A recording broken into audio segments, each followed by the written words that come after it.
bam. Whoa, whoa.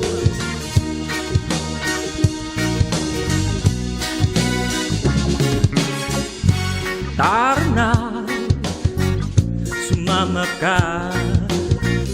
Problema ay limutin, tayo'y magsaya.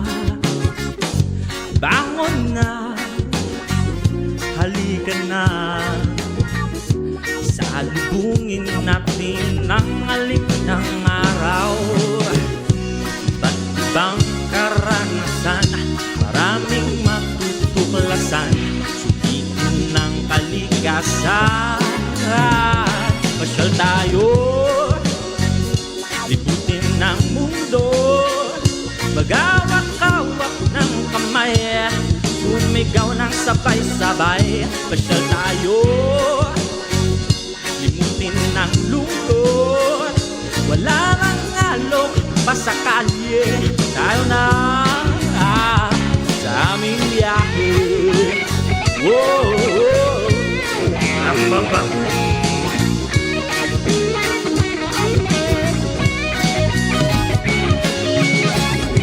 Ba't ibang karanasan, maraming matutuklasan.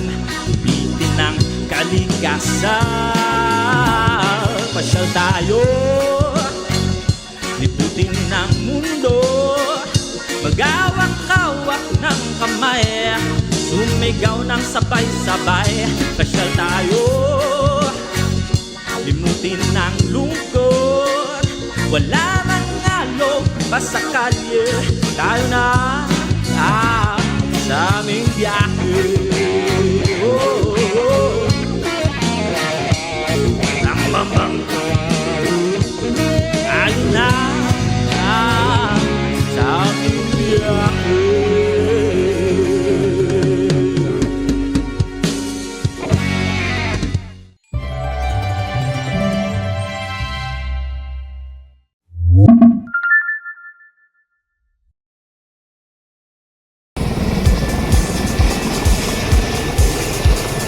We're back sa Pasyal Tayo! Ito ang sikat na Atlantis The Palm, isang luxury hotel and resort sa Jumeirah, Dubai.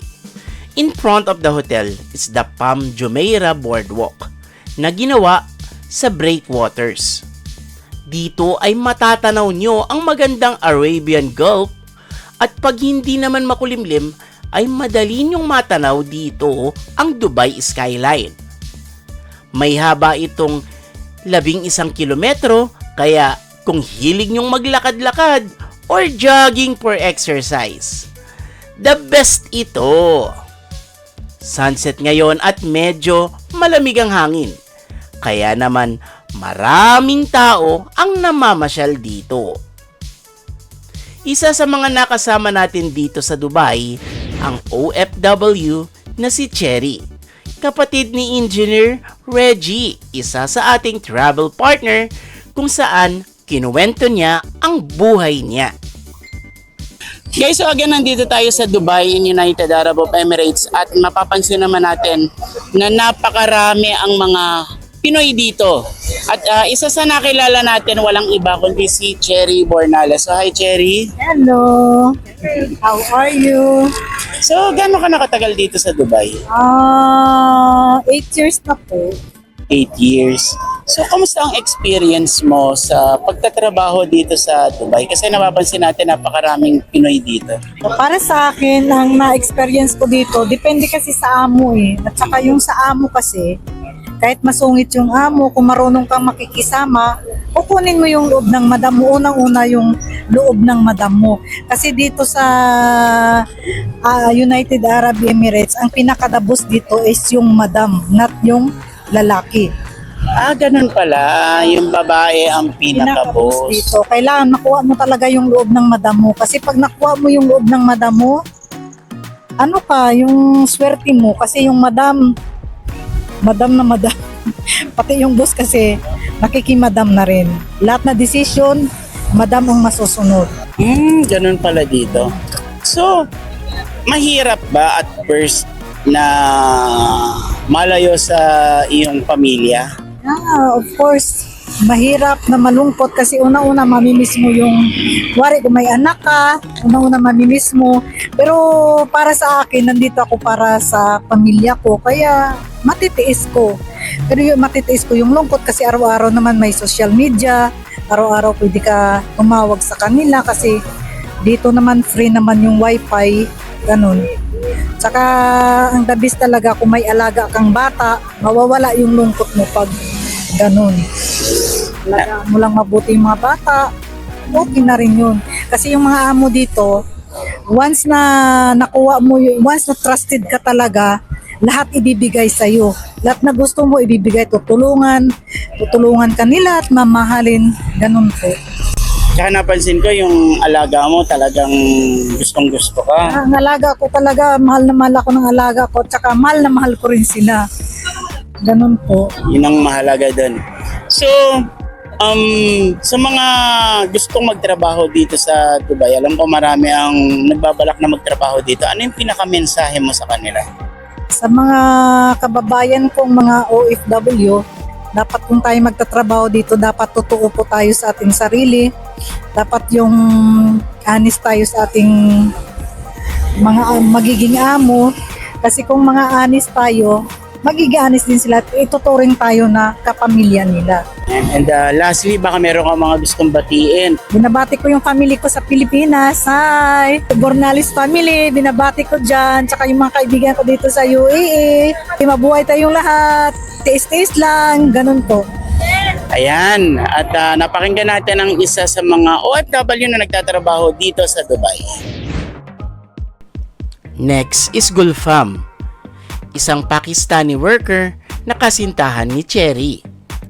So guys, I'm here with Dolpam, one of the Pakistanis we met here in Dubai. So first of all, how are you, brother? Fine. How long have you been living here in Dubai? 18 years. 18 years. So how was the experience? Very good. Very good. I'm so happy in Dubai. So you say that Dubai is one of the places that most people from around the world visit to do business. Why is that so? Because Dubai government is very nice, very good. The environment is sporting, helping, clean. Everything is fantastic. And brother, do you think that the government in Dubai is doing a very good job to the foreign workers like you? Their system is very nice, clear system, no corruption. The main thing, no corruption. Yeah, that's really a main thing, especially in most of the countries in the world.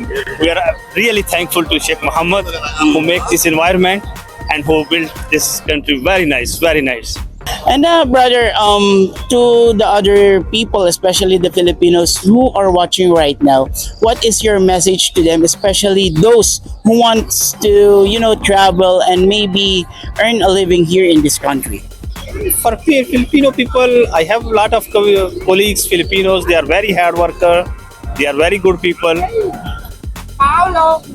Very, very nice people. Just I ask them, do work hard. Do work hard. Okay. That's one of the best messages. Again, thank you, and Thank you so much. thanks for touring us around in Abu Dhabi.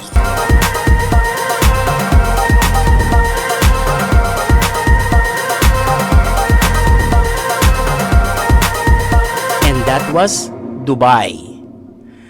Now, let's head back to the airport. This is Dubai International Airport Terminal 1, opened in May 15, 1971 with the floor area of 13,400 square meters and a 28-meter control tower. Before this terminal was constructed, mayroong old terminal na binuksan noong 1965. Pero sandali lang din ito nagamit dahil sa biglang pagtaas ng travel demand sa Dubai, kaya kinakailangan agad magbukas ng panibagong airport terminal. As you can see, very efficient ang terminals dito sa Dubai. Halos lahat automatic. May kalayuan ng mga gates dito Kaya kinakailangan ng people mover para mas maging madali ang paglipat-lipat. Marami ding mga duty free shops at ilang mga atraksyon ang makikita nyo dito sa loob. Kaya hindi ka maiinip sa pag-iintay ng inyong flight. A few hours later, we were called to board our aircraft.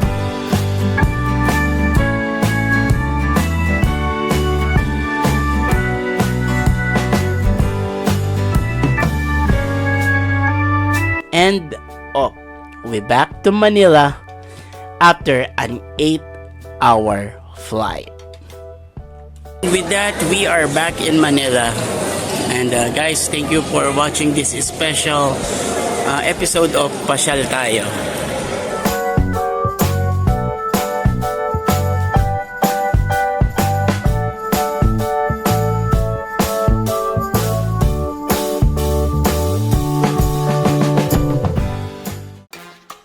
Okay guys, so let's do a short recap first. So, namasyal tayo sa Dubai and lastly sa Abu Dhabi, kung saan nakita natin ang kanilang Sheikh Zayed Mosque. Nag-enjoy ba kayo sa ating pamamasyal sa Dubai? Next week, bibigyan ko kayo ng clue ha, dahil ang episode natin ay nakakatakam. Nakakatakam. So, haya na ang clue nun ha. Okay, kung meron kayong mga komento, session o gusto nyong puntahan din namin yung lugar ninyo, ay maaari lamang kayong mag-message sa mga contact numbers na nasa ibaba ng inyong screen. Again, this is your host Raymond Gutierrez, and join me again next week. Dito lamang yan sa D8 TV Channel 31 para sa isa na namang episode ng Pasyal Tayo!